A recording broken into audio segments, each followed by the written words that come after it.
Hi, I'm Joni Patry, and welcome to my YouTube channel. Well, today I want to talk about the new moon, which happens April 1st. But this is a very special new moon because it's happening in Pisces. And in Vedic astrology, we look at this new moon chart as an indicator of what is going to be happening, not only the month of April, but the entire year. We call this the yearly new Vedic chart, where we're going to be looking at everything here that's telling us what this year will be like. From April of 2022 till next year, we have the new moon chart in Pisces in 2023. Now, this can actually occur in March or April, but regardless, this chart tells us so much. So I thought I might really dig in here and tell you what I'm seeing, particularly for the United States, because when you do these new moon charts, you can actually put the location where you are around the world to get a better idea of what's happening in your location. And we actually do this in my Vedic classes with the university. We look at all the different locations to understand what's happening around the world. But for this particular video, I'm going to be looking at the United States. Before I proceed, I want to remind everyone to sign up for my free newsletter where you can receive all of my predictions monthly and weekly. So go to galacticcenter.org, and while you're there, pay attention to some of the exciting classes I have coming up, such as the Shooting Star series, where we're going to be looking at the light and how to help ourselves grow on a spiritual level throughout all the coming incredible changes that are about to happen this year.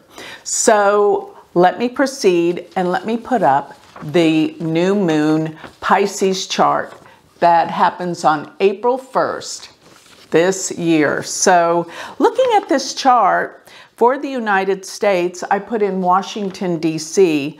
We have such an amazing chart here because Sagittarius is the ascendant. Therefore, Jupiter plays a major role in this chart.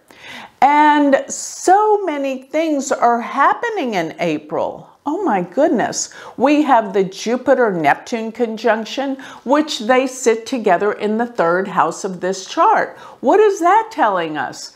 That there's so much going on concerning media, communications, and Jupiter with Neptune can mean things may not be as they appear. Neptune can be a little confusing. Neptune can be a little bit where the truth can be distorted. And in the third house, this deals with the media. It deals with all forms of communication, whether it's the media, whether it's you and how you communicate with your partner, your friends, the world. It's in a state of confusion. And in the United States, probably the truth is not being revealed as much as it should. But really, this Neptune-Jupiter conjunction is happening in the heavens. It's affecting all of planet Earth. And as they come together, which is about mid-April, we're going to see a lot of things come about that we didn't know about. So all of this is coming upon us. Plus, don't forget, the last day of April, we have a solar eclipse. Always when we get close to the solar eclipses, this creates a lot of turbulence in the world. And I also see anytime we get close to the solar eclipse, like about a month or two before or after, we have a series of major earthquakes. Now, there's already been some rumblings in the world. Japan has had an earthquake. You're going to see that this year is going to have many more earthquakes, because if you'll look in this chart, Uranus is coming up very close to Rahu. and they're going to collide together by next August. But this represents sudden, unexpected events that definitely have a lot to do with earthquakes and major changes around the world.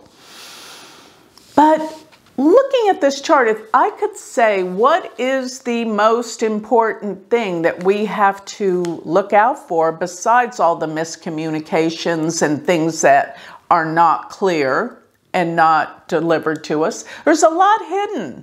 A lot is hidden. But notice where the Mars and Saturn are. They're about to be exactly conjunct by April 4th. But as they are so tight together here in this chart, Mars sits at 25 degrees of Capricorn, and Saturn sits at 27 degrees of Capricorn.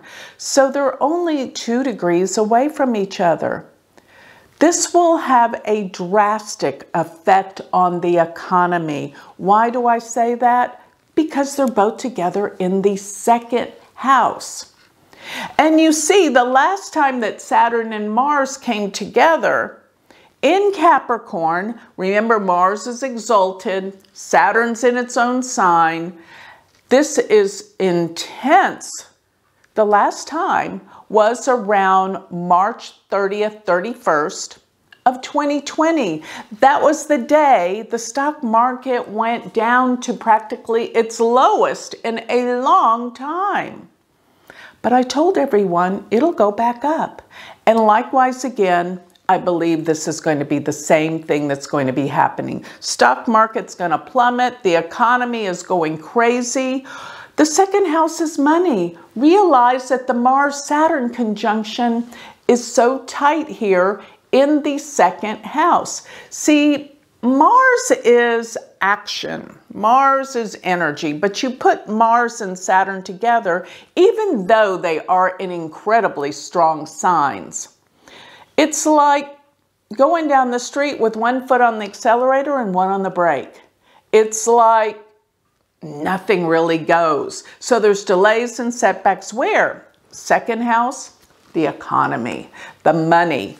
And there's going to be lots of things happening that are going to cause major lows in the economy this year, but major highs all at the same time. It's going to be very volatile. But Saturn in this chart is so important. Why? Because it is the final dispositor of all the planets. If you go to where all the planets connect through, such as the sun being in Pisces, then you go to Jupiter, which rules Pisces, then you go to Jupiter being in Aquarius. Well, Aquarius is ruled by Saturn. It disposits back to Saturn. So if you will follow all of the planets in this chart, every single one of them point back to Saturn. And what does that mean as the final dispositor of the whole chart? It means it's the focus. And what is Saturn? It's in the second house of money. It's the ruler of the second and the second. And let me just say this, Saturn represents government. And being in the second house, there's a government that is manipulating things with the economy. Who determines all of this? We have not been given the answer to that. But don't kid yourself. There is a control that's doing all of it around the world. But in the United States, it's going to be the focus from this new moon in April of 2022 till the next new moon in April or March. I haven't looked to see exactly what month it occurs in 2023, but we've got a full year of this. Now, another interesting thing I think about this chart, of course, this is a new moon. And what is the new moon? It's when the sun and the moon are exactly conjunct. And they are exactly conjunct at 17 degrees of Pisces here. And looking at Pisces, what is that? It is such a mutable sign where things are constantly changing, but it sits in the fourth house of this chart. What does the fourth house rule? real estate, land, and property. It rules the homeland, and this is a source of focus. Real estate will become more valuable. A lot of people think the markets are going to fall with real estate. There's not enough. That's what's going on. People are, it's like, what is it that is in demand and that there's not enough of? Raises the price. So real estate is a very important indicator in this chart. And it's about the finances, the money, the taxes, everything that's going to be put on real estate is going to be a focus. And yes, it's going to be difficult. Why? Because another thing I'm seeing in the 4th house that deals with real estate and property and land is Mercury. Now, Mercury is very important if you pay attention here. It is 15 degrees of Pisces. What does that tell you? Well, it tells me that Mercury, number one, is debilitated in Pisces, meaning it's weakened, but it is at the exact degree of debilitation. 15 degrees of Pisces is its exact degree of debilitation. 15 degrees of Virgo is its exact degree of exaltation. So here, Mercury is very, very weakened. And if you'll look what Mercury rules in this chart with Sagittarius ascendant, it rules Gemini and Virgo. Therefore, it is rulership of the 7th house, which can deal with opponents to the United States, but it rules the 10th house, which is leadership, career, business. Real estate is in a bad place. It's tanking in terms of the value, what people need, and people are frustrated because they can't buy or they can't move, and things are really caught up in a bad place dealing with property, land, and real estate. There's a reason why some of the richest people in the world, the billionaires, are buying as much real estate as they possibly can right now. Be aware. So Mercury in the 4th house means there's a problem there. And another thing the 4th house can deal with is food and land and farming. So this is going to be a year where there's so much price increase due to fuel going way up. Why would that be? Because Neptune rules oil and gas, and it's with Jupiter. It's going up in price incredibly. Throughout this year, we haven't seen the likes of the end of this yet. And we are not being told the truth about what's going on, why they're doing all of this. Because I believe they're all working together in some way. And there is something that's happening this year that I think is going to be so important because of all of this, because of all of the dissatisfaction by people around the world, not just in the US. We're going to start getting some of the truth out. People are digging, but boy, is it dangerous, because the people that control all of this are so powerful. But what do? They make the people with the truth look like they don't know what they're talking about. They belittle them and make them look stupid. But you'll see how things are going to be revealed. I've been saying that for a long time, but this is a whole process that's been happening. And eclipse energy brings things out that we couldn't see. Remember, the solar eclipse happens the end of this month. But going back to this chart, I'm seeing there is the Kala Sarpa Yoga still going on. What is that? It's where all the planets are on one side of the nodal axes, Rahu and Ketu. Look at where Rahu is in Ketu and all the planets on one side. And that means we feel trapped, and it's a time of deep karmic retribution. And with Saturn being the final dispositor, this is heavy. And Saturn is the planet of karma. It's time that the karmic debts everywhere are going to be accounted for and taken care of. The karma is going to have to be paid out. And that's what's happening throughout this year.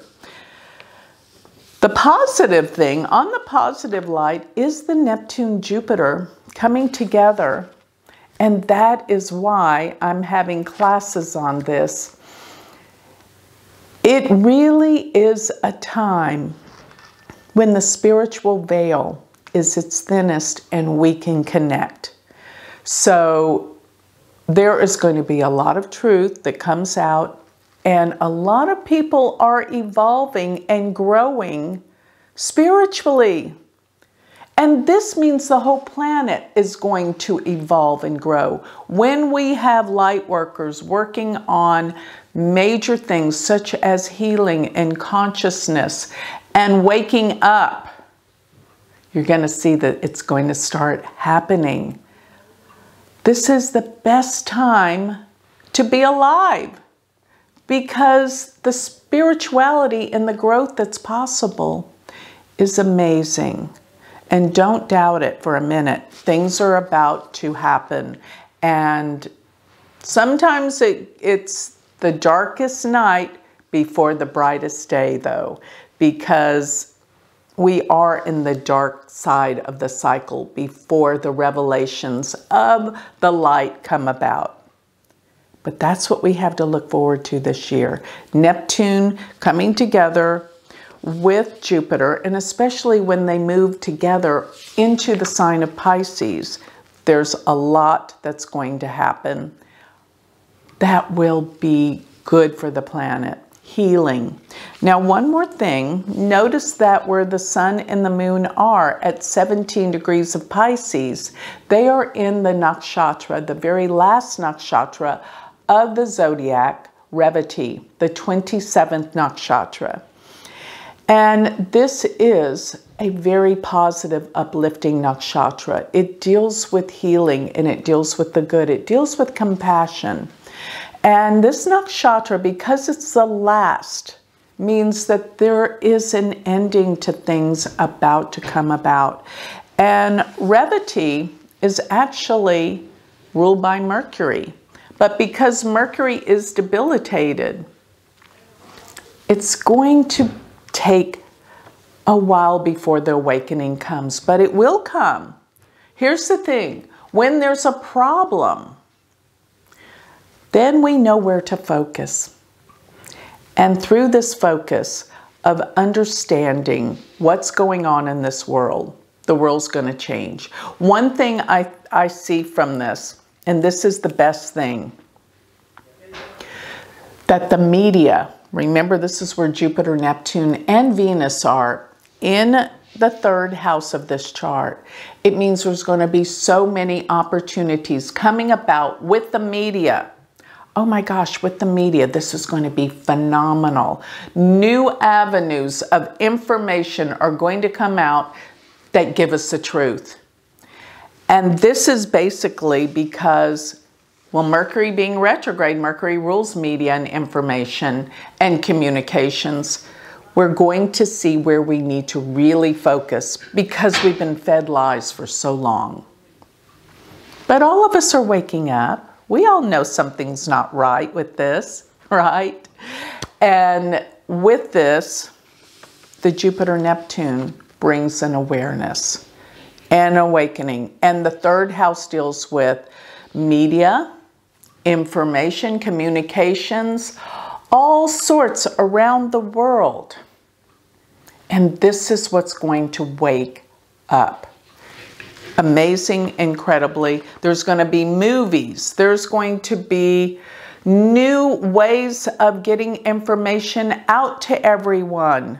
New media stations, new everything that gives us the truth. That's what's coming out of this. Now, I'm not going to say it's going to come out in a day or two, but throughout this year, from April to April, you'll see by this time next year, this will all be explained. We'll understand everything that we've been searching for. So with that, I'd like to close. If you would like more information on me and my classes, go to my website, which is galacticcenter.org. And remember, if you want to study Vedic astrology with me, I have a stellar university. Check it out. University of Vedic Astrology.com. Thank you.